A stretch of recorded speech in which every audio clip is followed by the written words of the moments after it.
Everyone. Hi there, how are you? My name is Dani Henderson. Welcome back to my beautiful channel. My guest today is the one and only, much requested, Andrea Foulkes. Good morning, Andrea, my love. Beautiful, Dani. How are you in the UK now? Oh, so good. So happy to be here in the old Blighty, as they call it sometimes. So good, enjoying the beautiful weather.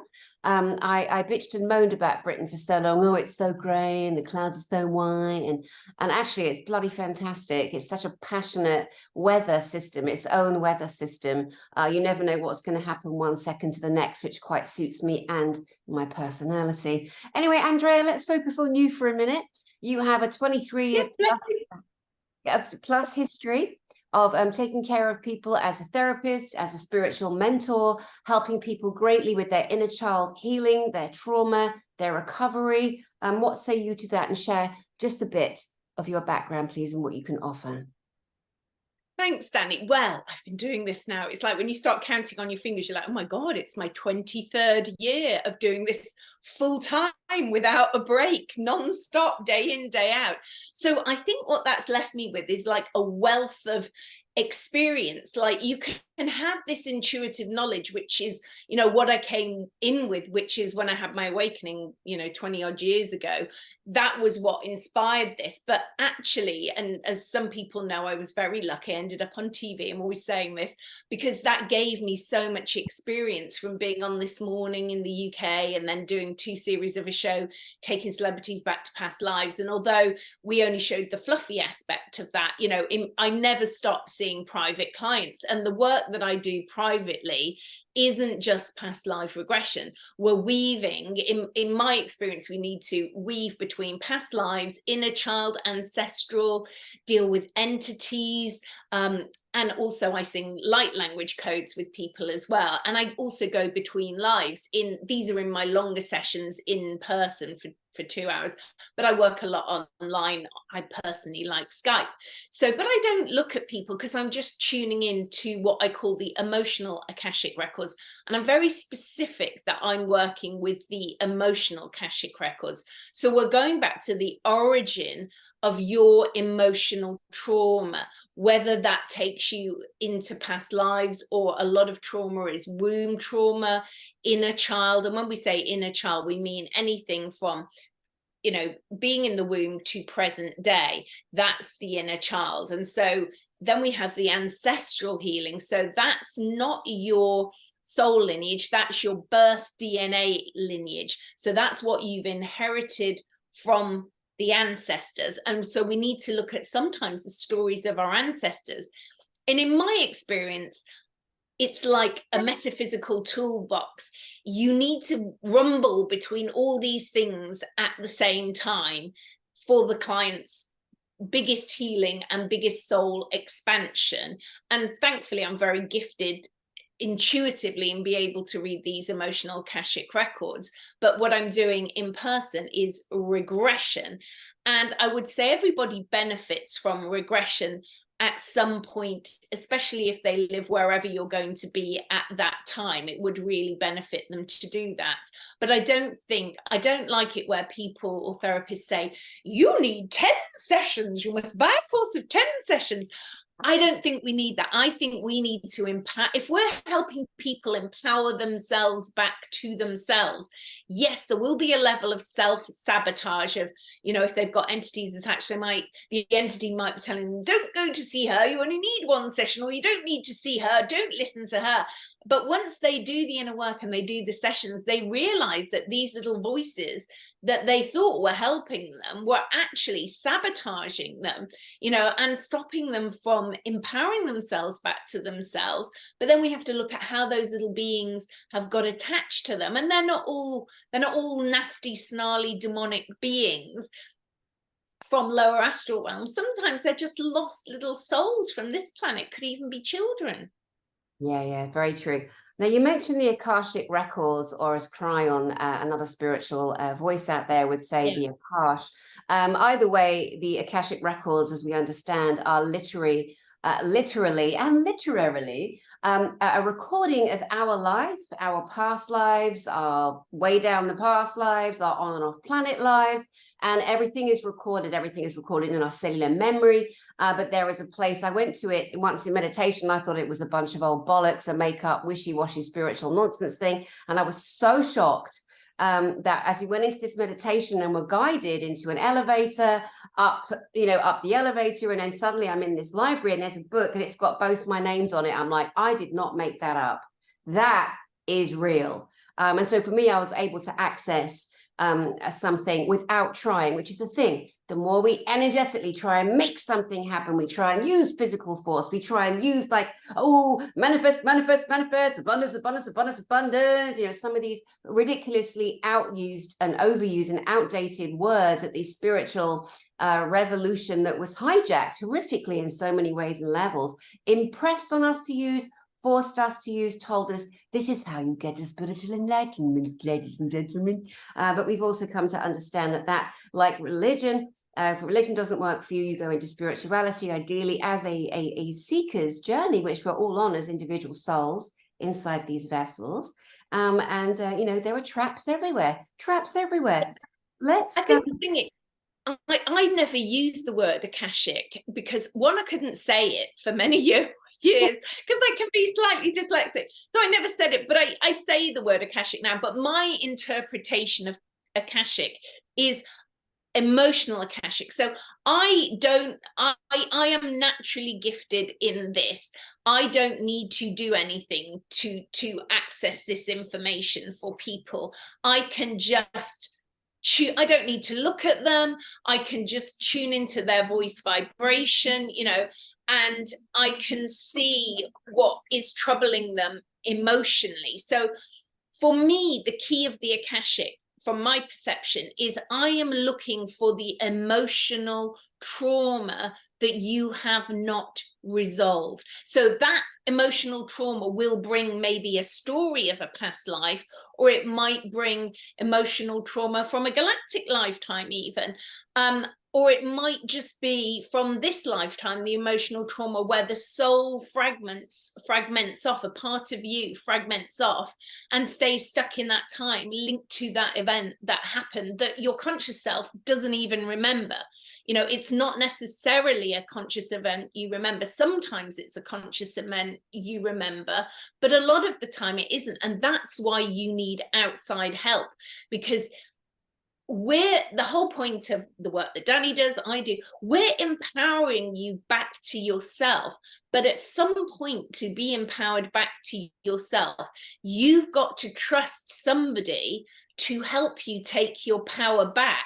But you have to make sure that the person who's helping you don't end up in some old priestess battle where some woman's going, you cannot evolve beyond where I am, because often you see this in development classes. I get clients going, I've been in this development class and I can see this client is naturally, literally like what happened to me, literally a few sessions of doing guided meditations, and it was like, the parachute had been pulled and I was off, whereas I see clients who that's happened for them, and then they've been in a group where they've got trapped with some old priestess from a past life who they knew in the past life, maybe even, and she's stopping them from evolving, like thou cannot evolve beyond moi, and that's not helpful for them.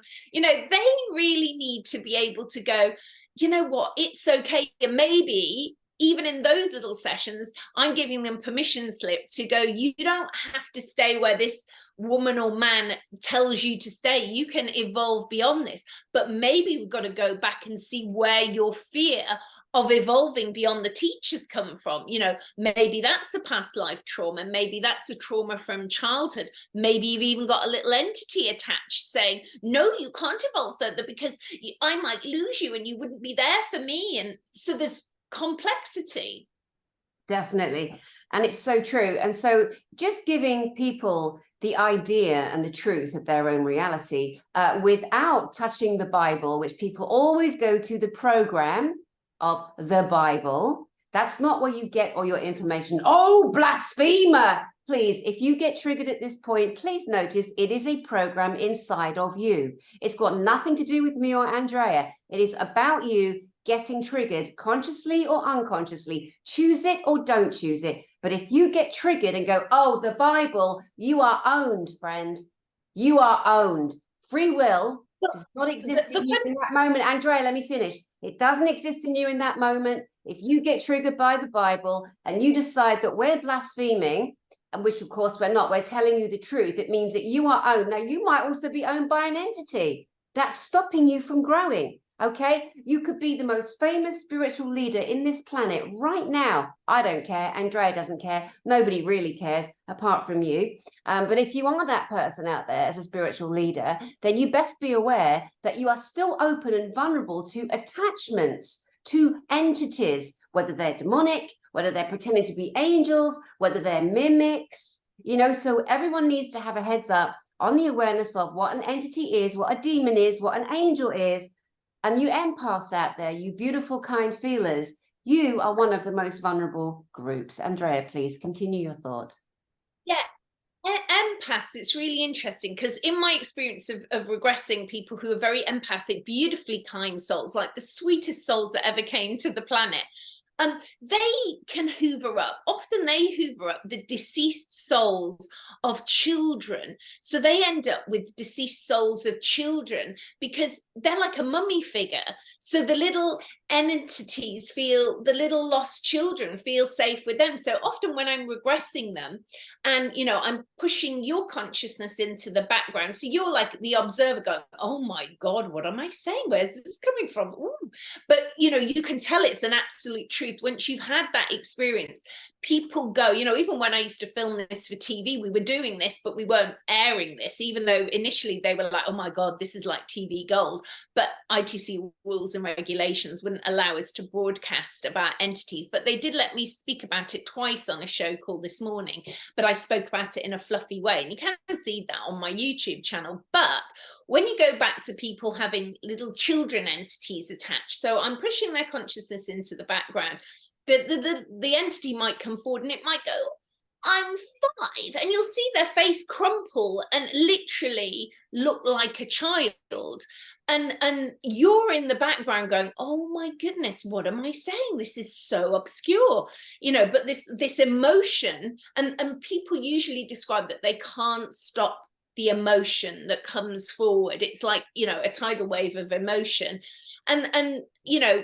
I intuitive, because I've done this for 23 years and probably many lifetimes, are very skilled in this. So I can discern whether it's an adult or a child, and I will address the child and speak to them, find out what their name is, how old they are, how long they've been attached to you. But classically, how people get rid of entities does not work.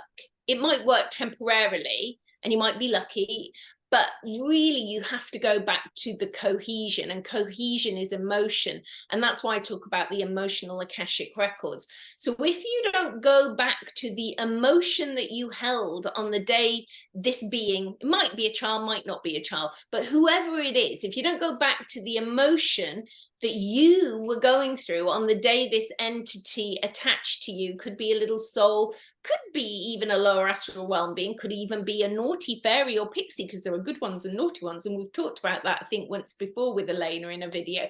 But it's like, you've got to go back to that day, and it could have been off-world, could have been this lifetime, could be past life. I root between all that, which you're going to struggle to do just on your own in the beginning until you've had experience of this. And then you know, I've got clients who are like, I can get rid of them myself now. You know, that's the whole thing, to help people, empower people back to themselves and to scan yourself. This is kind of, I suppose, part of spiritual hygiene. But when you've got a truckload of trauma from childhood you've not processed, you've never processed, you know, people are very confused about past lives.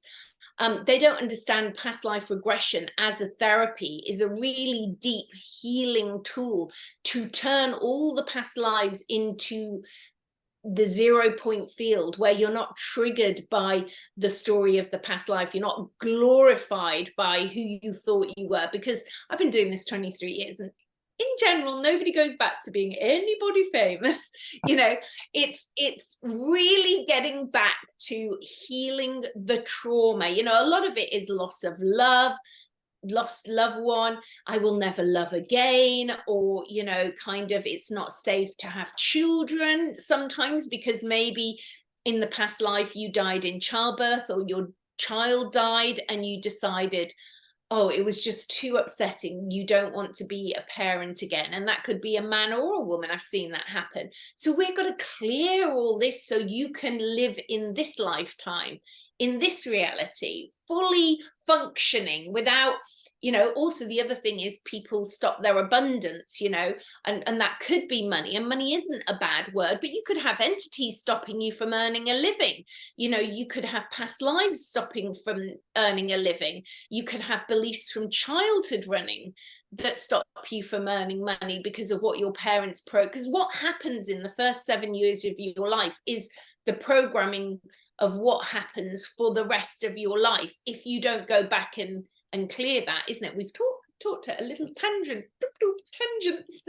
It's all good though, because we really want to give people you know, every bit of wisdom and knowledge that you and I physically, mentally, emotionally have, of course, with our experiences of these many years that we've had in this time of the spiritual war, the actual global war that's happening around us on many different levels, and help them equip themselves, remind themselves of their greatness, their own majesty, their own brilliance, and not get triggered by, oh, I don't have entities, I'm this, I'm that. Like we've all had them. I was at the stage years ago in my early 30s where I was at the point of total possession. Now, if I can admit that, you know, and I can put my ego down and go, oh my God, you know, for years living in a haunted house, dealing with demonics, almost being killed at 4 years old by demonic entities. It's all in my book, guys, Angels, Demons and Aliens, which is a journey of my life from the beginning where I've had physical interactions with angels, demons and aliens, physical, not in my mind, not made up, not off my head on drugs. And I did that so we could look and people can read it and then connect to their own rememberings or stories, or read a story that like, oh my God, that happened to me. You know, it's time we did that again. We put the Bible over there. We put religion that tries to own you, suffocate you, kill you, maim me, haunt you all your life and threaten you with fear. Anything with fear attached to it, chuck it in the bin. It's never going to hurt you. It's never going to save you. It's always going to hurt you. Andrea, I want you please to address some of the things that you've been raising here in people, questions that will naturally come. And one of them is, 2 questions here. First question, how does a person scan themselves? Second question, I know it's a big one. How do you scan yourself? How does someone release an entity from them?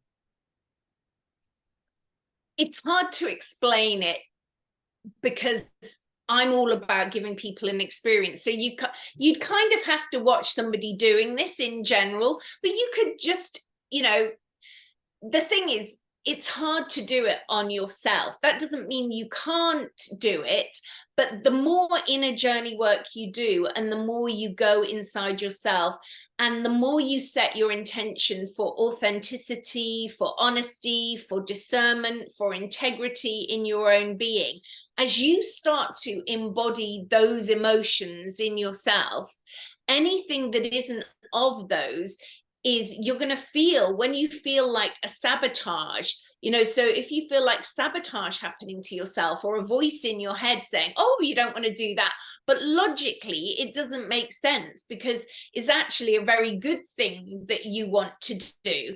You know, let's just use, for example, a lot of people are employed, you know, I've always been self-employed since I was 18. So imagine somebody hears a voice in their head and their personality thinks, you know, I'd really like to be self-employed, but you hear a voice in your head going, oh, you don't want to be self-employed. No, that wouldn't be a good thing. That's a sign you might have an entity attached. Or, you know, sometimes it isn't necessarily a voice you hear, it's just an energy that takes over you. And you have to discern whether this is your higher self guiding you or whether it's actually an entity attached. And so it's hard for the lay person to necessarily know this. I don't think this is something you can necessarily say to someone, I can tell you in a few minutes in a video how to do it. I don't think I can. I think it requires a lot of either experience, you know, I have a lot of clients now who, like I said, they can do this work on themselves, but they've done quite a few sessions and they've done workshops where we've talked about this. They've witnessed me maybe doing this with someone else. So they've kind of gathered this is something that it's a bit like the ancient mystery schools, but they're not hidden mystery schools anymore.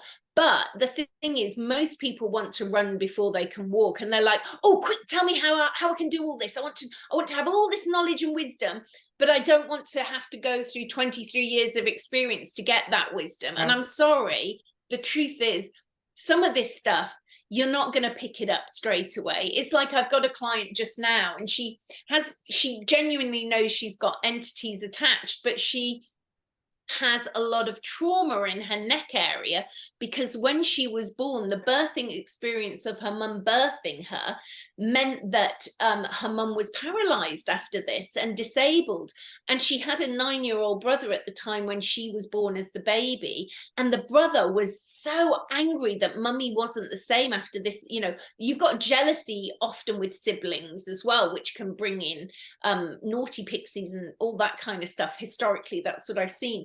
But when you've got something that disabled mummy, and the 9-year-old boy thinks the only thing that's happened to create this is this sister being born, and he, you know, abused my client mercilessly, beat her up. He hit her, used to push her over as a baby. She hit her head a lot.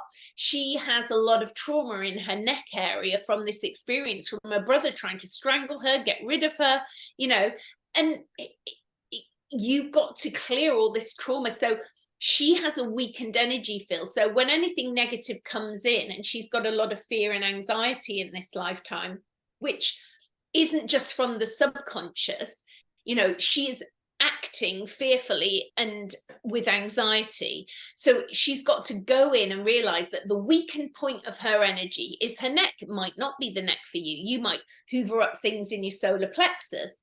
If you're not grounded, you might have things linked to your base chakra, or you might have a blockage in your third eye.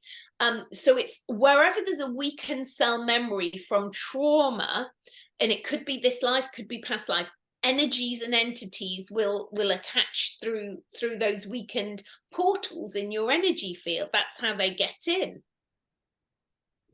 So many different things there.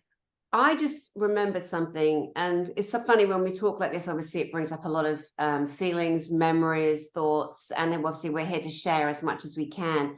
I went, I think it was last year. Yeah, it must be, because we're now in January. Yeah, so last year I went to Vegas, and I went with Kathy O'Brien, who is one of the greatest whistleblowers of our time. I saw that.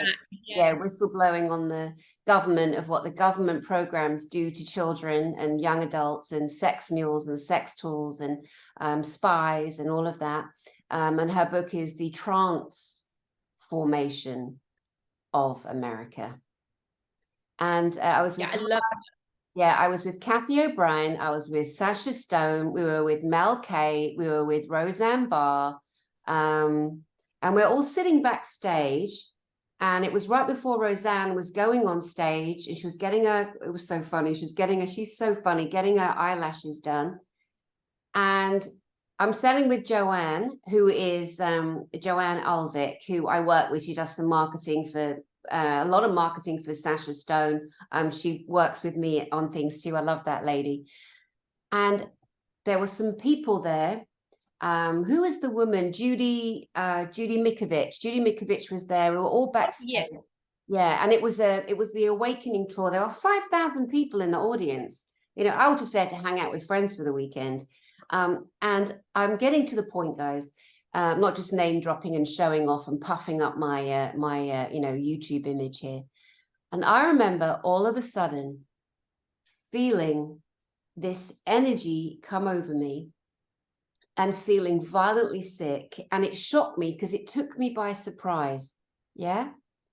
And I look around, and there is a man standing behind me, a real full-bodied, full-blooded man. I'd already seen him come in as a kind of bodyguard for some guy who's a CEO and a global mogul. Not going to say his name. Most of us, I've never heard of him. I mean, that doesn't mean anything either. There's too many people, we can't have heard of them all. But I look at this guy, and he's standing there, and I swear to, holy shit, he's got the devil in his eyes, and he is glaring at me, right? And I looked at him, and I just gave what for back. And I just felt like my shields went up. I stood my ground. I glared at him and I just energetically pushed back hard. And he literally went like that, you know, and then I thought my usual violent thoughts. when the swords come out and the shields go up. And I looked at this man and I thought, yep, you're exactly what I sensed you were coming in. You know, these people I mentioned are extraordinarily well-known, extremely famous, globally famous. They are trigger points for many people, especially the systems that repress our planet. They don't want Sasha Stone, Roseanne Barr, Kathy O'Brien, Mel K standing on stage and saying, oi, we're going to tell you what's really going on. So it was interesting too, just to help people. Before that man decided stupidly to come for me, because I was hanging with Joanne and there was a jealousy from this horrible, evil man toward her because she was close with someone that he was trying to own and suffocate, and other people around him. Again, at that level, you really do see the real dark ones. They're out. They're not hiding. They're there. They're everywhere. And when I'd seen that man earlier, and a man had said to me, see that guy there? That's so-and-so. And I'm like, who's the guy with him? Because the guy with him was the guy with the devil eyes. Now, the guy with the devil eyes, when I first saw him, I saw an image instantly of a broken down, almost homeless person, you know, broken down, shuffling around, had so many entities in his field, and then it was gone. So ladles and jelly beans, when you see people, we are programmed, we are able to make an instant judgment, and we all do it. At the beginning of this broadcast, I deliberately said I bitch and moan about the weather in Britain. I did that on purpose because we've got to witness and watch our own programs, our own triggers. When we're watching someone and we go, oh, I was fine till you said that. Oh, no, I can't go any further with you. Oh, no, who do you think you are, kind of thing. All of these things are programs and triggers, and we've got to get back to trusting our first instinct more and more and more. That is our safety net in many regards. What do you think, Andrea? Yeah, I mean, with the entity thing, you can see it in people's, I mean, I can see it in people's eyes, literally. And maybe my presence brings them forth from the person, but I can see them looking through the person almost at me. Sometimes they scan me up and down, and I can see them oscillating forward. And, you know, in general, it's not appropriate to say to some person, oh, do you know you've got some other entities attached in you? Unless they've come to see me privately, you know, and then I might say, yeah, I can see the entity. And there's people I've met over the years, and eventually they have come to see me, and I say, yeah, I saw that entity years ago when I just randomly spoke to you in the street. You know, I could see it looking at me, kind of thing. And of course, it's not going to tell you to go and see someone like me. You're going to have to kind of gather some of your own consciousness and do some research. You know, I have other videos you could watch on YouTube. Do some research and go, you know what? I think I have got other personalities, could look like multiple personalities, but you've got to be able to discern between multiple personalities, which could be a fragment of your own soul that's fragmented off, or whether they're like Klingons attached. And would be, you know, if you saw how I do it, and sadly, the sad thing is, I wish people who've had this experience, you know, having regressed thousands and thousands of people, I wish people would let their sessions be shown. In general, people I regress are not open to letting their sessions be shown. And that is because it's so deeply personal and so deeply intimate. Yes, I did TV shows taking people to past lives, but what you weren't shown was that I got rid of a load of entities. Yes, a small group of people saw that happen, the cameramen and the crew, and they were like, oh my God, I believe this now. If I had not witnessed that and how you got rid of those entities, I would not have believed this existed. But it's not like, you know, how the religious approach to it is. It's so beautiful. I just speak with them and I ask them, and I say, I have no power to make you go. I'm like Glenda the Good Witch. It's like, I have no power to make you go. The power is inside you, children. But it's like, do you want this? I ask the client, do you want this? Now you can tell there's somebody, it's very clear there's something attached to you. You know it yourself in the session. Do you want this being to attach anymore? No. okay, so the being hears my client say no. I go, do you see that? They don't want you here anymore. Most of the time they've attached, even if they're lost little children, they've attached through tacit consent. And tacit consent is just your pure naivety of not really understanding the nature of your own energy field, the nature of reality. Because in the mainstream, you've been guided to believe all the stuff I talk about, you know, Dani talks about, Elena talks, you've been told that this is all woo-woo and ooh, it's all nonsense. At the best, it might be science fiction, you know, at the worst, it's woo-woo and terrible. Whereas this is the knowledge that not only liberates your soul, but can help you heal, you know, help you hear feels, limiting beliefs, emotions.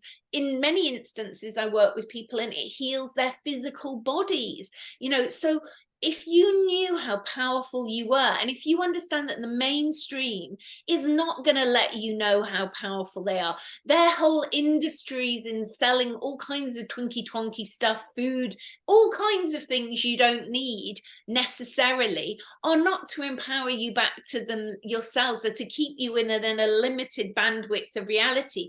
Because once you find out that you can take your power back, you can clear stuff off of yourself, you can know how powerful you are, you can say the mighty no within inside yourself, you command these beings to go, and literally clients see them spiral up out of them.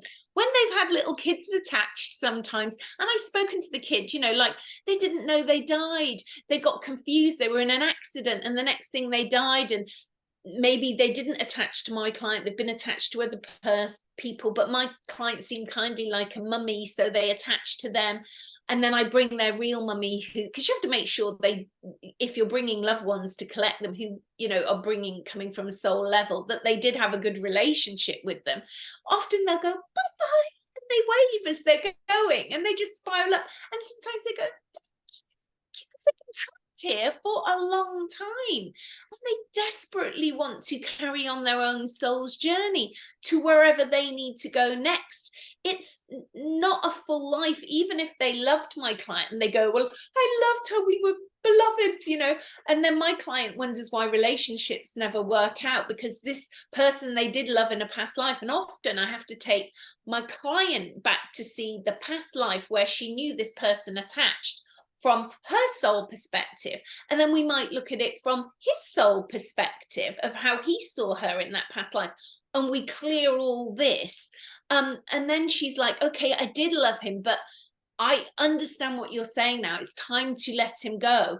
I might meet him in another timeline, whatever, but in this lifetime, I need to be free now, and we need to let each other go and his soul needs to carry on his own journey. And that soul may even be coming back as her child in this lifetime.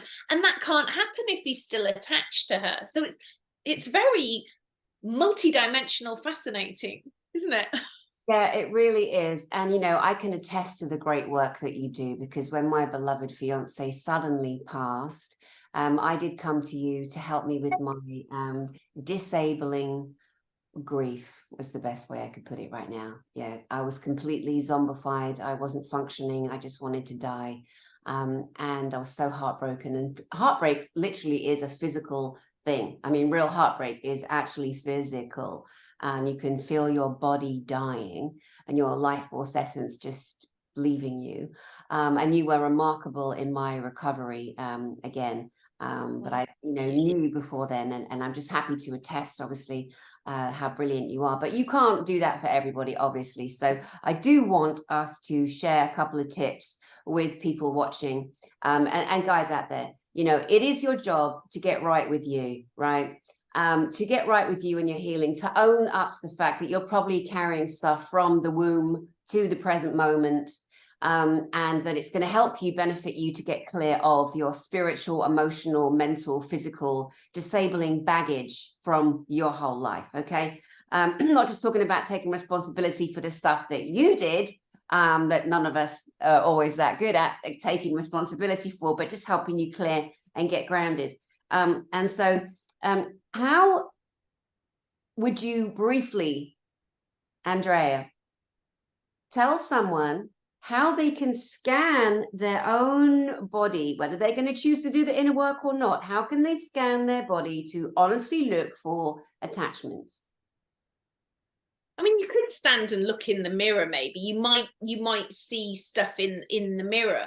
You could be aware of, you know, whether you've got to get very honest with yourself, I think. And you could even ask, you know, your loved friends and family if they're a little bit conscious.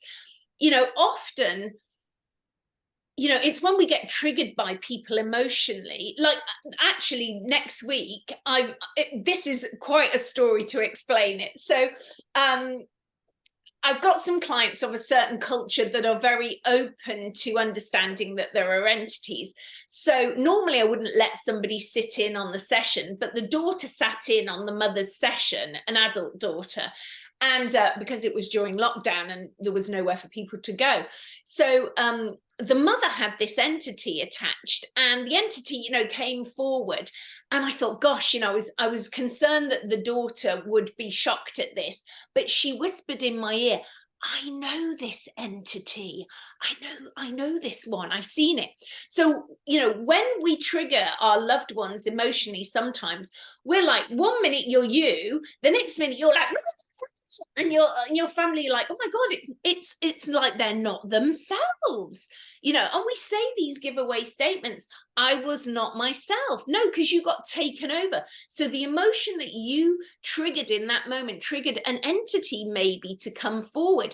And sometimes if you ask people and you ask their loved ones or their close friends and family, yeah, it's like their face distorted. So sometimes their face distorts, sometimes their voices change. You know, when they get triggered emotionally, they go into a rant or they act like a child. You're like, how old are you? You know, I thought I married a grown-up adult man, and now you're ranting like a 5-year-old. You know, now that could be his own wounded inner 5-year-old, or it could be an entity attached.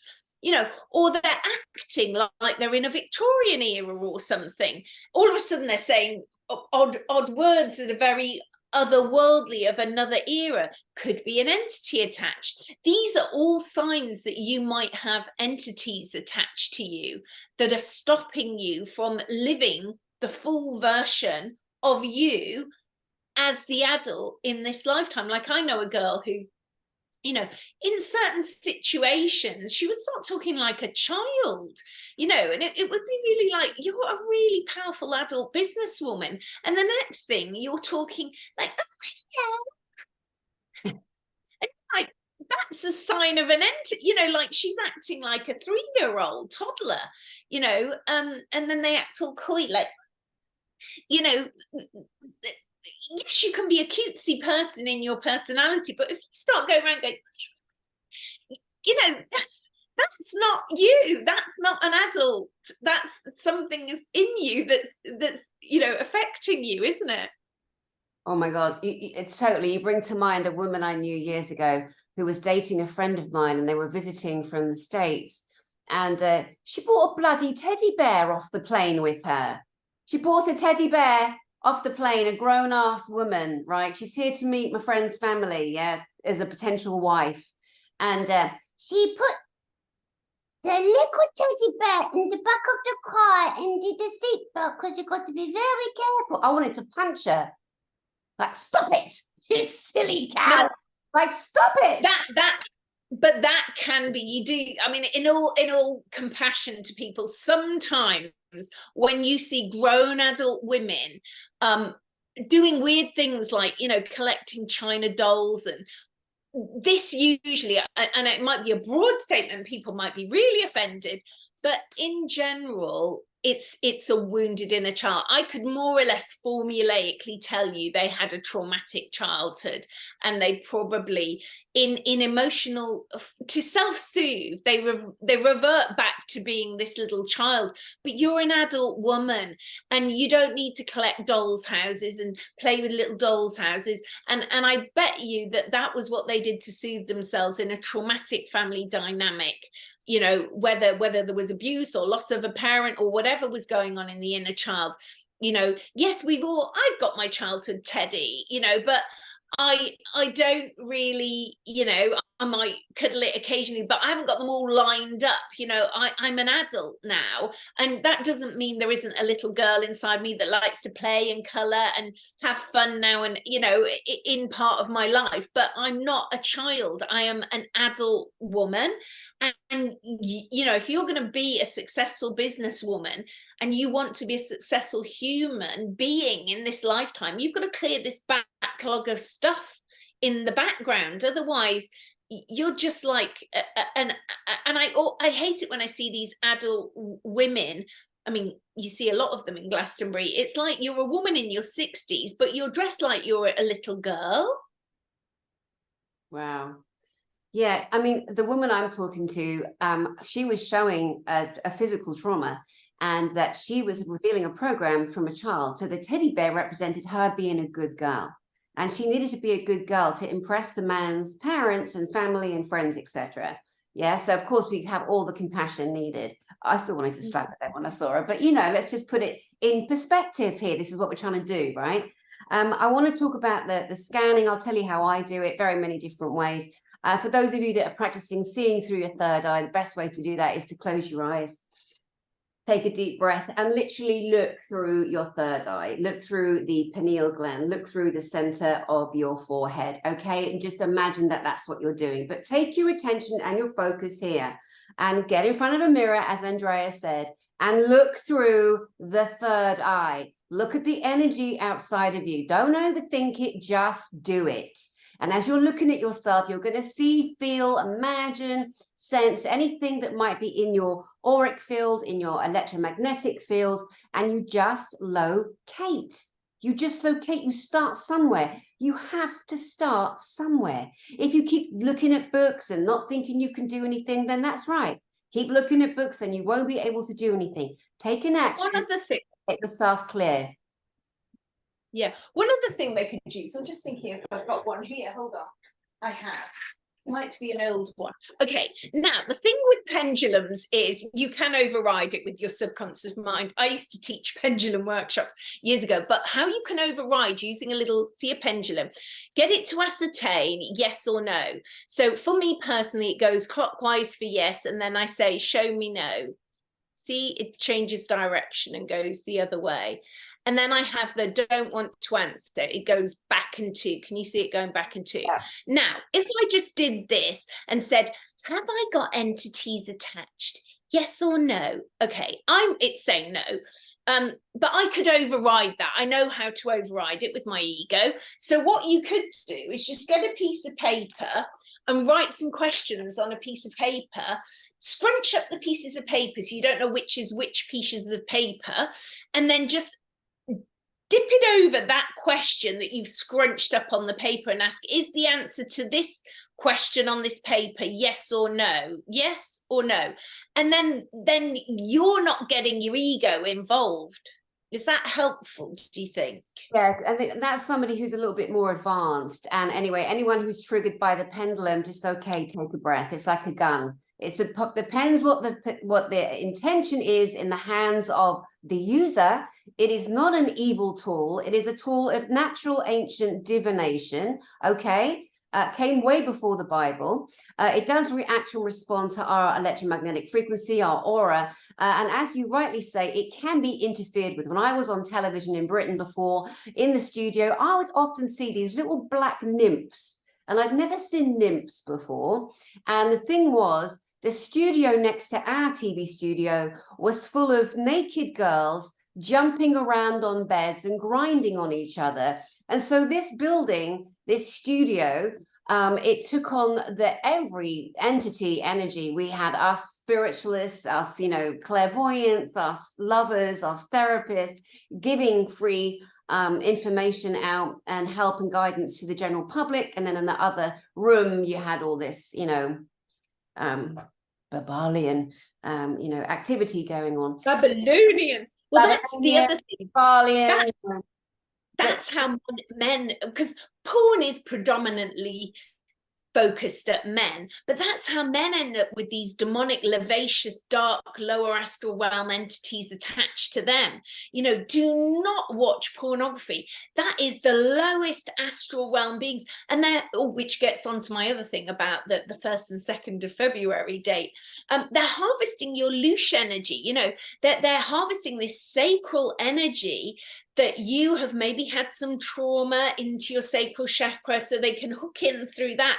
And then you get these lustful, obsessive sexual desires that are not true love from the heart. You know, you've got this graphic sexuality that young men are being programmed with these days. And then these lower astral realm beings come into them through the technology of television and pornography being used for television.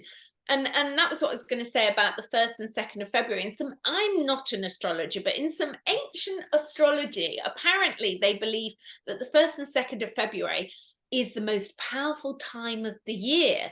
And also, if you look at the things that they do, that the mainstream, what they're pushing around that time of year, look what global events are going on. And I think the Super Bowl goes on around that time. So they want you all watching this thing, because like I heard this other lady saying, which is true, we know the Super is like a big cauldron, so they want you all focusing your energy on this. So they're going to use TV screens to, you know, do all kinds of, they might make it look like music, but it's a kind of Babylonian ritual that these musicians are reenacting. And they want all you focusing on it, your energy being harvested like louche energy for another project. That's what we call energy louche. So they're stealing your mind, your thoughts, and using that for their projects. Whereas your mind energy is so precious and so sacred to you that turn off the TV, don't go and watch this stuff, you know, go, okay, this is what the mainstream want me to do. They want us all watching this at the same time, at the same day. Okay, so if that's what they want us doing, I'm going to go and do something different, because that's how I take my power back. You take your power back by bucking the system and doing something completely different, almost like the antithesis opposite.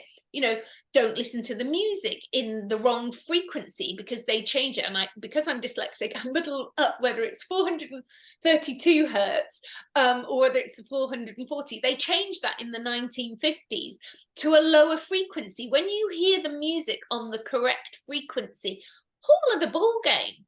Yeah, absolutely. Brilliant. Okay. So thank you for that. Yeah, loosening the energy. So again, in order to keep ourselves, our spiritual hygiene up to date and all the rest of it, there's many ways we can look, like, again, like I said, through the third eye scanning, using a pendulum, but also those of you that like and believe in words, strong words, something I use. Now, I am not a Christian. I do not care about religions. I have zero respect for them. If it works for you, lovely. Doesn't work for me. I don't want to be controlled or threatened that if I don't follow a certain person, I'm going to go to hell. No, I'm not playing that. I didn't come to this planet to then be owned and dominated by a set of rules. Again, if you get triggered, it's a program, darling. It is a program in you that you didn't even put there. It was put in place, part of your training. It's all right. Let yourself get triggered, but recognize it. Let me finish, please. I'm just going to go back to a couple of words. Because, you know, you and I, we're both ADD. We've got so much to say. We could sit here for 4 hours and dump a really good lot of stuff. But I want to share something that I've also used to help me scan and clear my own physical body and space. So some of the words I use are: I rebuke you, I bind you, and I cast you out. I rebuke you, I bind you, and I cast you out. Now, the whole energy frequency that you inhabit is going to be a little bit shook when you start demanding and standing ground within your own vessel and in your own energy field. Okay? So something that doesn't resonate, that shouldn't be, it's an incongruent energy frequency in your field. It's going to feel that. Okay? When you stand ground in yourself and you demand that your space is cleared, you are going to create an effect. Okay? I rebuke you, I cast you out, I bind you, whatever way you want to say those words. I also use sage. I believe in sage, another ancient technological tool. I will sage the whole house. I will say prayers around the whole house. I sage under the bed. I sage the pillows. Be careful not to leave ashes flying around. Obs. But I did it years ago in Coronado. It's so funny with this such lovely, lovely girl. I was there at her house. The grandma was haunting everyone. They had a giant yacht in the back garden, and we're going around. She wanted to help me. And so she's going around with her sage, and she almost set fire to the bed because she dropped some sage without having a shell under it or a plate under it, and bloody made holes. And I'm like, oh, bloody hell. Anyway, that was a freaky story. But anyway, so be careful. So sage, sage, sage. Let people sage you. I always, and when I'm saging someone, I have them turn slowly clockwise. I always have them lift the soles of their feet. I always do that, just as a matter of course. Open palms, sage the palms. We have hand chakras. We hold a lot of energy, soles of our feet and our hands too. Saging. I love to put salt, Himalayan salt, good ground salt, nice pure salt. When I've done a big sage and open doors and windows, around all the windows. It doesn't matter if it's under the corners, all the corners, inside and outside. Leave it there. Salt dissolves, and it is proven also that salt can also burn a negative energy entity, something trying to come in and attach. Bibles, sage a Bible, chuck it under your bed, chuck it under your children's beds. Do whatever. These ancient tools are there for a reason, to help protect. Okay, so we use them without going, well, because one more thing. I also use frankincense and myrrh. I love those oils. They are also. I burned them. I'm burning them now. I just put drops of it in, or spikenard even. I've got, that's a really ancient herb. It doesn't smell very nice, spikenard, because that was supposedly the ancient herb that they used to anoint the feet of Mary Magdalene.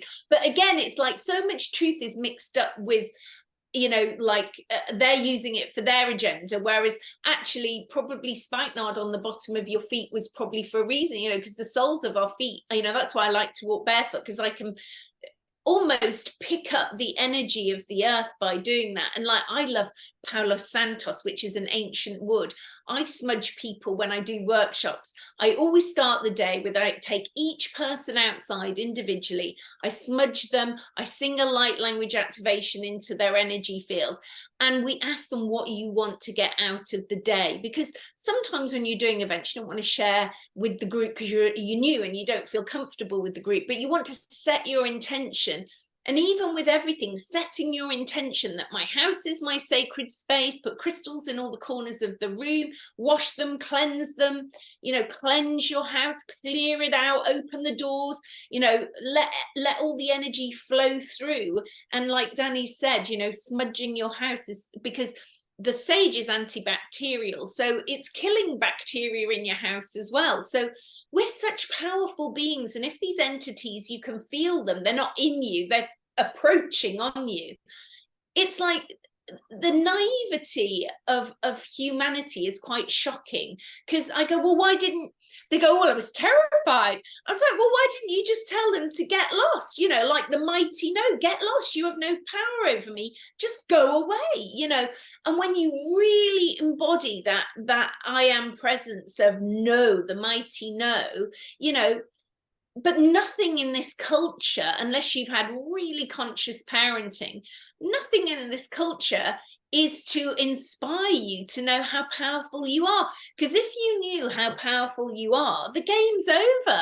It just falls like a house of cards once you take your power back and you know how powerful you are, that you are a cosmic alchemist in the world, isn't it? And when you start to embody this power within you, people aren't going to go, oh, isn't she lovely? She's in her own power. You know, people in the 3D will be triggered by you, because remember, they've probably got entities attached. And so their entities won't like the powerful, radiant being. You know, we've always decided, you know, always sort of shown Glenda the Good Witch as being terrified of Glenda the Good Witch, when actually she's in her power and she's lovely. Totally true. you know, again, everything we're doing as a humanity is on a bigger scale about balance. You know, there has to be balance in the universe. There has to be balance in our solar system, and there must be balance on our beautiful planet. Whether you call it yin and yang, black and white, left and right, it doesn't really matter. But we need to be balancing that energy in us, the masculine and the feminine that we all have access to. We mentioned about men in particular having so many entities attached. And again, going back to the old-fashioned programming that we have, you know, we are not in the 1500s, ladies, okay? We do not need to be listening and being advised and being governed by our husbands, lest we bring them, you know, their slippers and their pipes and all that bollocks. The other day, it's funny, a mate of mine, Derek, he does make me laugh. He posted something that was written years ago about, you know, women serving on their hands and knees to their husbands, you know, because obviously they're nothing without their husbands in that old-fashioned thinking that no longer exists, nor should it. So there was something like, you can fascinate a woman with a bit of cheese. Sure thing. Us women, our brains are only the size of mini buses, so we love cheese. So silly. But yeah. If you take a woman who is repressed and owned and dominated and is so programmed from birth to now to only do what her husband tells her, and if he doesn't like what she's watching or what she's reading or the friend she's seeing, you know, she can't even breathe. You can't breathe, you know, with an asshole who guides and governs and dominates them, you know, and that union between those two, and it could be two men and women and whatever, you know, choose your program, what you're going to get triggered at right now. I really don't care, because the point is still the same. You know, not one of us came here to be dominated. Not one of us came here to be dominated, okay, by physical humans or bloody entities. So let's start with our spiritual hygiene. Let's accept the fact that no matter who you think you are, you've written all these books out there, you've got these TV shows, you've done these films, you're standing on stages or part of the government around the world. How do you know you haven't got a ton of entities and demons around you? You probably don't if your ego's that big. That's why Andrea and I are here to give everyone else, because no one above another. We are all equal in our ability to stand as sovereign souls, as beautiful human beings. And it's time that, as you keep saying, Andrea, we got to know and remember how bloody powerful we are. No one is bigger or better than me or you beautiful guys out there. And when I think the other thing is, one of the hardest things for people to do, you know, and I remember years ago saying this to some girl, and it was like stopped her in her tracks. I said, I think you're confusing me for somebody who cares what your opinion of me is. I don't care what you think about me. My sense of who I am and myself isn't involved in what you think. You're entitled to, you know, you can say to people, well, thank you for sharing your opinion of me. If they're saying something negative about you, you can say, thank you for sharing your opinion. I'm very happy that you shared your opinion, but actually I don't care, you know, and that's so empowering. And people think, oh, that would be rude. But actually what they're saying to you is rude, because they're trying to tell you who you are, and you're going, actually I don't care, so you can shut up because I don't care. And you can do it in such a graceful way that's so confused. Like one of the other things that I often say, which is hilarious, say somebody visited you that you didn't like, and because it's like a word salad, right, as they're leaving and you're waving bye-bye, you can say, do come again when you've got less time.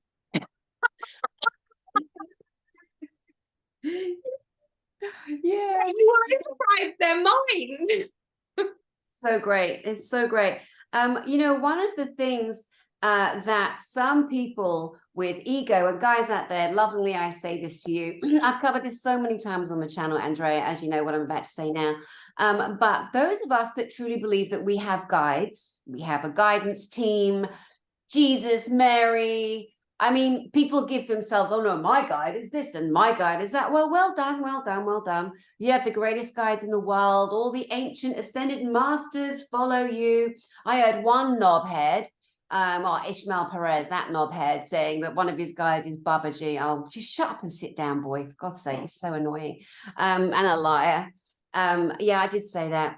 Anyway, so in terms of anyone thinking they have a guidance team, they have this, they have that, well, really, if you truly have the goodness and the greatness of all these great ascended masters in your field, then you have the power to sit down and truly, honestly fire them, sack them, one by one by one. And those of you that say, I don't know who my guides are, I never see them, it's fine. You need your imagination to bring the information. So what you do is you sit down, take a breath. I mean, you need to breathe, otherwise you die. Sit down, take a breath, relax, and then just imagine, close your eyes, and imagine calling all of your guides one by one in front of you. You say, you're fired, you're fired, you're fired, and do it. If you feel yourself negotiating, you're full of crap, you're full of ego, you do not have good guides attached to you, you have something else going on, something negative going on. Because if you... Well, I have the maddest story of a guy once, and the woman, I mean, they're both as doolally as a box of frogs. Now, they both thought they were spiritual, and I'm sat there listening to what they're telling me, and I'm like, my face is like, I cannot believe you two have zero discernment. You have zero discernment, you have zero integrity when I tell you what happened. So this guy's telling me he's all spiritual, right? And there's this woman. I said, oh, who is this woman to you? Well, I work with her spiritually. Turns out this woman's married with children, okay? But a couple of times in the week, she comes over to his house, and he's not that sexually taken with her, but they have to have sex together, because when they do the sex, they bring in an entity for her to channel, and she goes into this channeling state. So her husband thinks they're working together on a spiritual project. He doesn't know that his wife is shagging this bloke, so that she can go into trance and channel this being. And I'm listening to this nonsense, like, okay. And he said, well, I've stayed with the family sometimes. I'm like, you have disrespected her husband. You've disrespected the sacredness of her marriage. And she's disrespecting her own marriage. And you two nutters think that you've got to have sex together to channel a being. I've heard some nonsense in my time, but this is the biggest pile of nonsense I have ever heard. And you, silly lady, are a mother to 3 children. And this is the kind of motherhood you're showing to the world. That is... And what kind of being, also some high vibrational beings going to come through you two from this sexual shenanigans? I don't think so. You know, crazy again, just because matching energy, another, you know, experience to share. A woman I knew years ago was in San Diego, California. She was part of a group, and the man and the woman running the group, I knew they were shagging other people in that cult, in that little group there. And that's what some of these, I mean, it happens in churches too. Lots of men and women in church are passing each other around. Don't think it doesn't happen in church, because it does.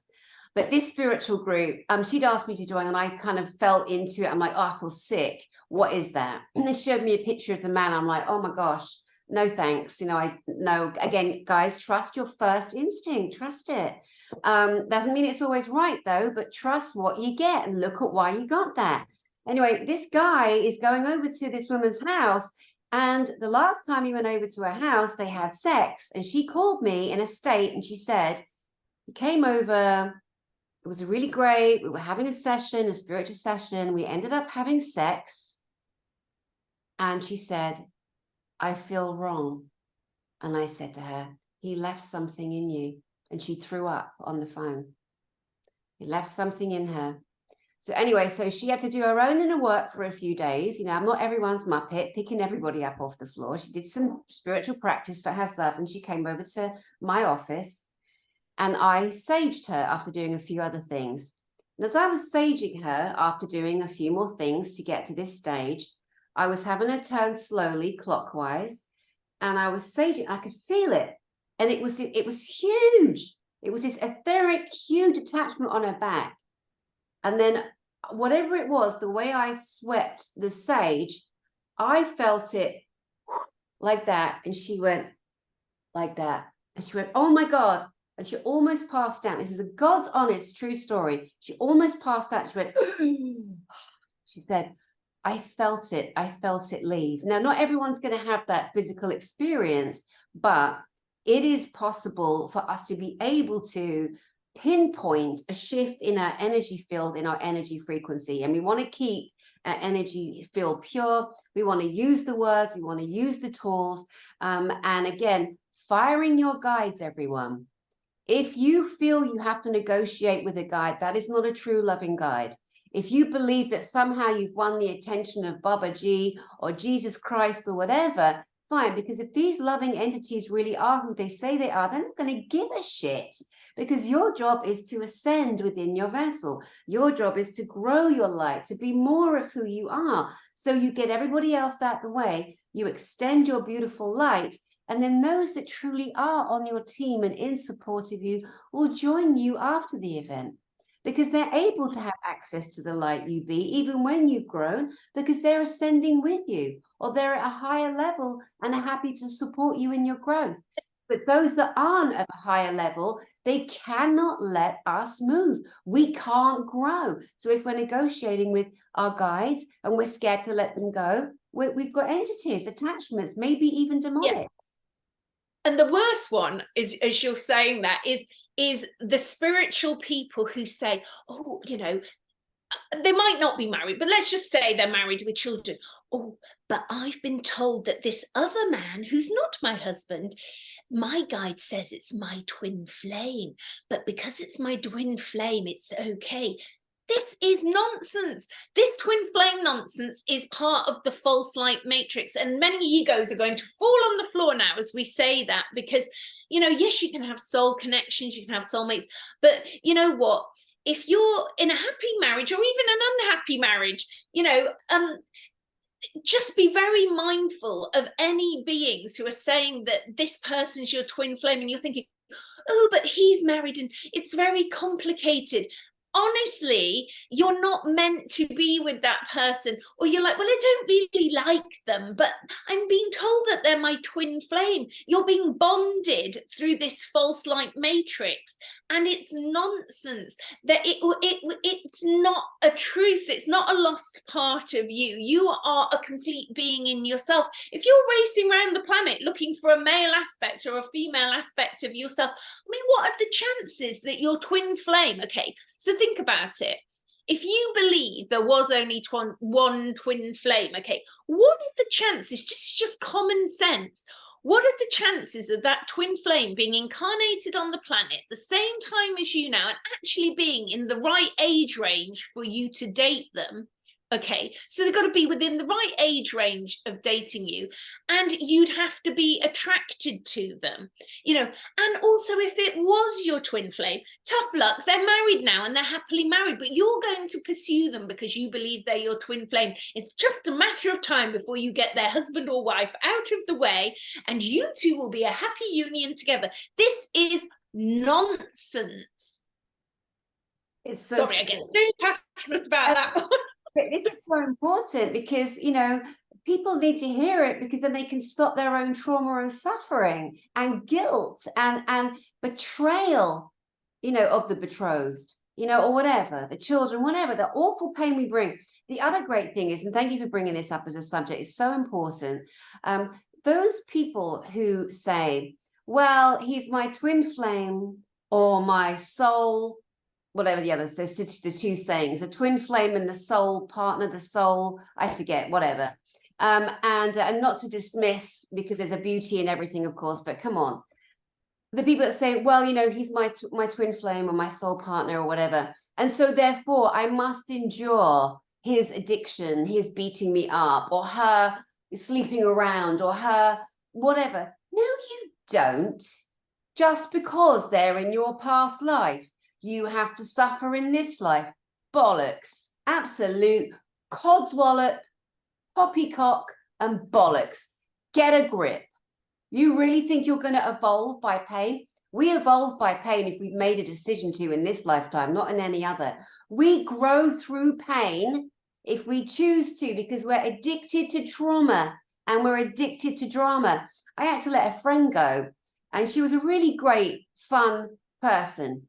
But by the third time that woman had turned on me, you know, in a group of people, putting me down, screaming, humiliating me, accusing me of whatever.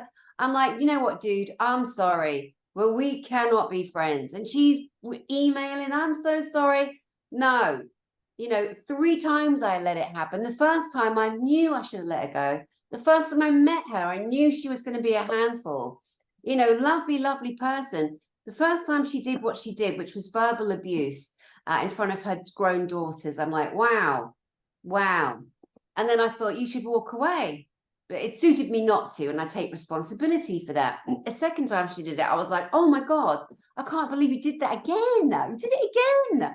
And I'm like, I don't need that. And I said to her, you're addicted, I believe, if I may share, to growing through pain. My friendships, my relationships, I choose not to grow through pain.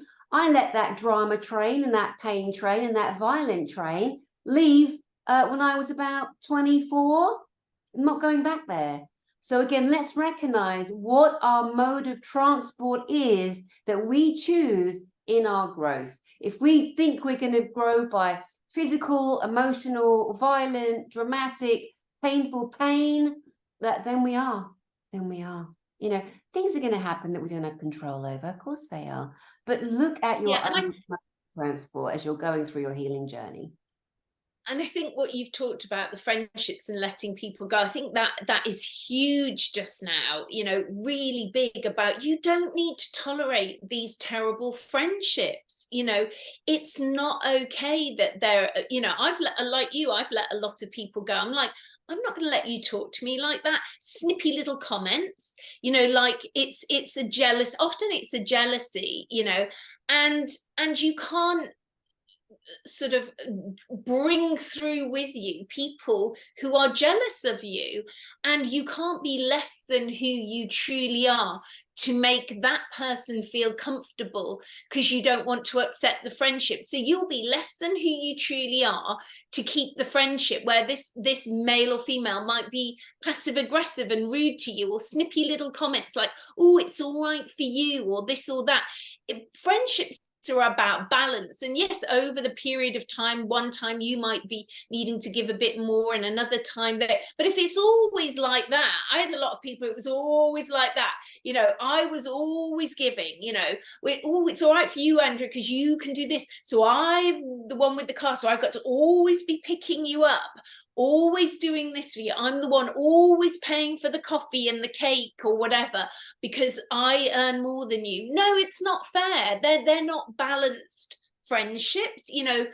It's you've got to look for balance in friendships and not tolerating bad friendships, isn't it? And if you're nice people, you want somebody who respects you. The other thing that I think bad friendships do, and people tolerate this way too much, is people constantly cancelling on them and thinking it's okay. Yeah, of course things happen in people's lives and they have to cancel, but if your friendships aren't respectful and they're not respectful of your time and your energy, then that's not a nice friend. You need to knock it on the head and not feel bad, because the minute you knock these shitty friendships on the head, the universe, which you are the universe, goes, oh, I see you're upping the game now, not tolerating shit anymore.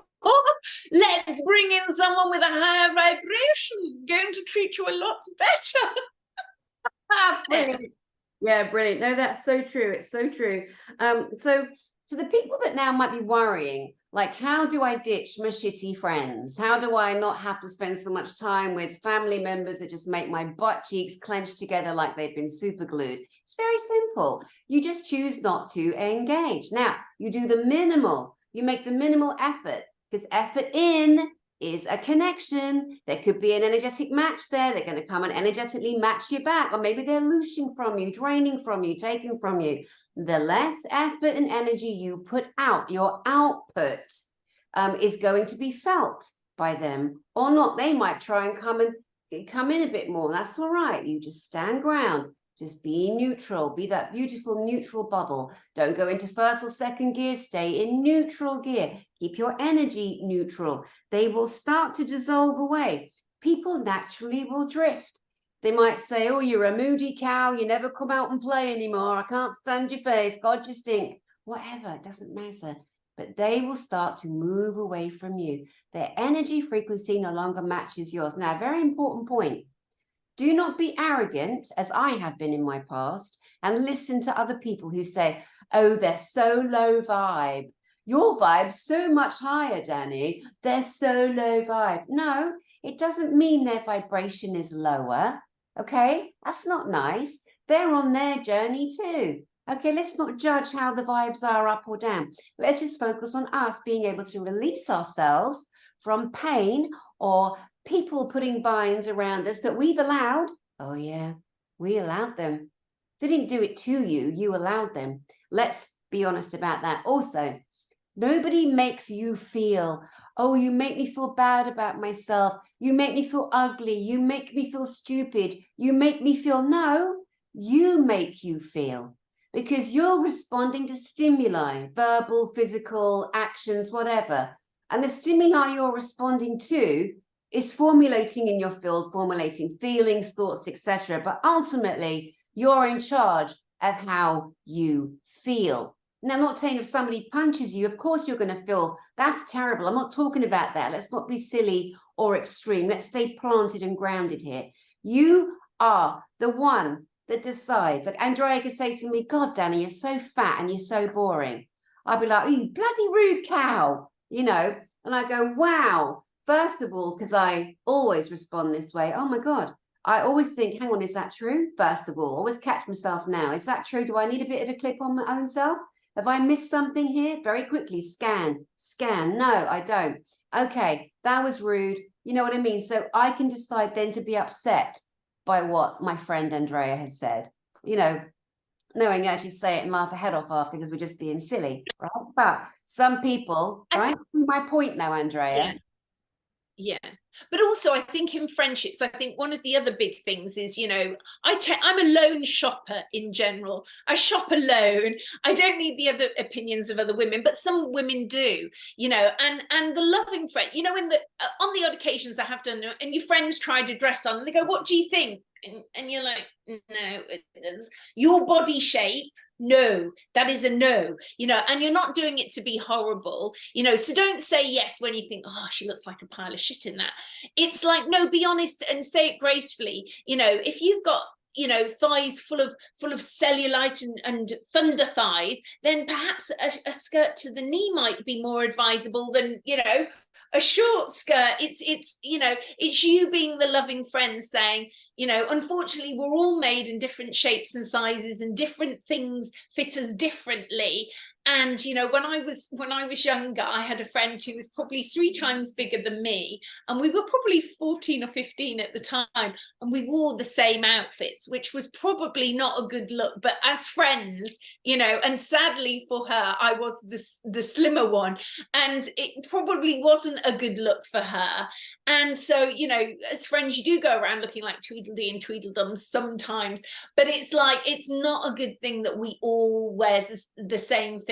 And just because that eyeshadow suited your friend, it might not suit you, you know. So I think people can get offended. Like, I've got one friend, it is really funny, she gave her sister-in-law some bubble bath called Dirty Cow for Christmas. And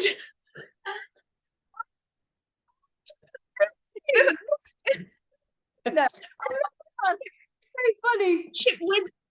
With like, if I gave that maybe to one of my friends, they'd think it was funny maybe, but the fact is that she didn't really have this friendship with her sister-in-law, and there was a bit of animosity anyway. So buying her a bubble bath called Dirty Cow really just put the kibosh on any friendship or relationship they might be building, you know. So you have to have discernment in, are these the sensitive petals? Is the friendship developed enough that I can say or do these things? And sometimes you do need to check in and make sure you're not offending people, because they change, don't they? Yeah, absolutely, definitely brilliant. You know, we could go again 50,000 different ways here. Again, in how we scan the body, how we remove entities, how we look, how we feel that we even have them, how we take ownership for everything as we're on our individual, spiritual, emotional, etherical, ancestral, you know, real journey that we're perceiving here as we're on this earth. As the earth is ascending, so are we too. And the other thing is, I think because when we speak, we end up talking about deeply spiritual stuff, and then we end up drifting into just like mates having a chat about general stuff in life in general. And, you know, like all of us have a life, like, you know, I've got to go now, get in the car and drive to see my dad, you know, 4 or 5 hours away.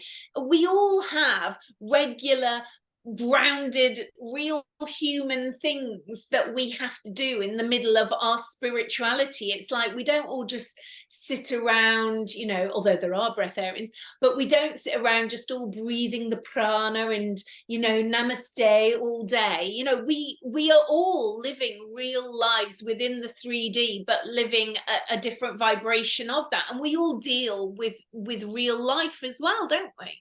Absolutely, absolutely. And that's the thing, that's the balance. Again, reminding us earlier, the balance, we have to stay balanced, and everybody can walk around. In fact, you know, the monks in the Himalayas or the Himalayas, you know, it's much easier for them to live a life of pure spirituality, because that's what they do all the time. It's much harder for us. We are the brave ones. Us humans who exist in this false light matrix 3D simulation, it is harder for us to have that spiritual advancement or evolvement. Just in a beautiful spirit right here. Hi, baby girl, how you doing? How you doodling? But yeah, it's wonderful to acknowledge that it's harder for us. We are braver than those that set themselves up as the spiritual moguls, because we're living the day to day. You know, and so many of us have information that we so desperately want to impart on others, but others aren't there yet. They're on their own journey, and maybe they're more advanced than us in other ways. That's the thing. Again, also remembering that it's always teacher, student, student, teacher. If we constantly put ourselves in this elevated, you know, thinking that we know more than everybody else, oh my God, you know, of all the people in the world, I'm in more awe of a newborn baby. I'm in more awe of the majesty and the delight of a puppy, truly, or a foal, or something so magical from the creator source that we've all come from, than I am from any single person out there. There isn't a single person, honest to God, you know, even God herself, and there isn't a single being that I think is the highest of the highest of the high. We've all come from that same love. We are love. And we're learning to become more and more of that love, because we expand, and anything dark and any shadows, they don't exist. They can't exist. So many different ways to go. Andrea Foulkes, please leave us with your great wisdom as we bring this conversation to an end. Oh, what wisdom could I say? Well, let me show you a woman I'm loving just now as the end of my wisdom. Because you spoke about being in religious orders. I did in this lifetime, and that's for another day. I did spend 5 days with a closed order of nuns once in this lifetime. But she was a nun. But I think we don't have to be nuns in this lifetime. Hildegard of Bingen, loved this woman. She was a 12th century mystic, and she, you know, did music, she did herbs. The thing is, though, we can bring in all the gifts from our other lifetimes as well. And we're here to just live a fearless life. Of course, you're going to have some little fears, but you're here to override those fears. And the whole point of being here on this planet at this time, you know, and Dani's a good example of that. Even when something comes in left field and knocks you down, I mean, with the loss of, you know, the beautiful Jeff, you have risen up like the phoenix out of the fire from something that, you know, some people don't deal with loss very well. But, you know, use Dani as a good example of using that loss and just being a cosmic catalyst to rise your life back up. And if she can do it, and, you know, I've done it from other things as well, we can all do that. We're no different than anybody who's watching us, really. That's true. We're no different. We might have a few more little stories and a few more other areas, but it does not mean that we are an overall authority, that we are the owners of the world, the goddesses of everything. No, it means that we're two friends that love each other. We do very similar work in our therapeutic and spiritual practice with people, as we've done most of our lives. And we're sitting here on my lovely channel, sharing and imparting for free information to help people who are looking for skills and tools and ideas, and bring in food for thought, you know, and it's like, take it or leave it. I'm not attached to it. Andrea's not attached to it. But I would recommend those of you looking for sessions, having a one-to-one. Andrea is available. She is taking people in her online clinic to sit and have sessions with, as well as physical sessions. So let us know how people can get hold of you, please. I have a lovely website that is slightly going to be changed soon, so don't be put off if a word error comes up at the moment. It's not me, it's the servers. And that's the other thing. We all have to learn about technology to just be able to offer you our spiritual gifts. We've got to deal with technology, not my strongest point, but we have to, and sometimes it doesn't function properly. And it all has to be upgraded. So mine is ANDREAFOULKES.com, and then I have a YouTube channel which is Andrea Foulkes Past Life Regression. So lots of free content on YouTube, and then I think Dani likes Facebook as well. I think we're Facebookers. I've got a business channel, Andrea Foulkes Past Life Regression, and then I have my other one, Andrea Foulkes, with a picture of me. If they're not pictures of us, then they're probably not us. And also be very discerning that we are sometimes getting our channels copied, so make sure it really genuinely is us. And then I was TikToking a bit, but I have to upload my TikTok channel again, I think, and Instagram a little bit, I think, because people are more fond on Instagram. I think sadly Facebook is for older people, although personally I love Facebook. And what other channels have we got? Like, there's so many, but it's like, just stick with those, and you know, you can email us and contact us. I do half-an-hour sessions as well as hour ones online, and then the in-person sessions are 2 hours. And just a diary date to save is the 25th of August. I'm running a workshop on ancient Lemuria and us entering our hearts of that at the beautiful Chalice Well in Glastonbury. Beautiful Chalice Well in Glastonbury. We're also putting a tour together, tour of some of the British churches and villages here in the UK. And so we would start in the area of Sussex. Can only take 20 of you maximum. Those of you that have an interest, you can let me know. And what we would do is end up in Glastonbury, and Andrea would be there as part of the tour too. She would take us up the tour and gift us her wisdom of the Chalice Well and the other beautiful spots of the great Glastonbury. So that's something that we'll bring more information to you on very, very shortly. So Andrea, thank you so much, and to everyone out there, her information will be right underneath the video. So you just go underneath the video on YouTube. Sometimes people still have an issue with trying to find the information. Her name is Andrea Foulkes, Foulkes, past life regressionist, UK genius.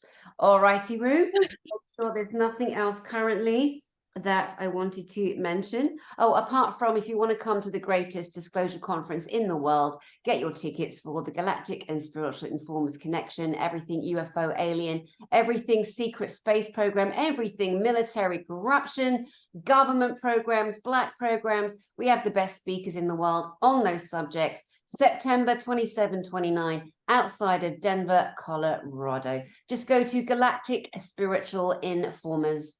Galactic Spiritual Informers. Thank you, Andrea Foulkes. Love you so much. See you soon. Thank you. Love everyone.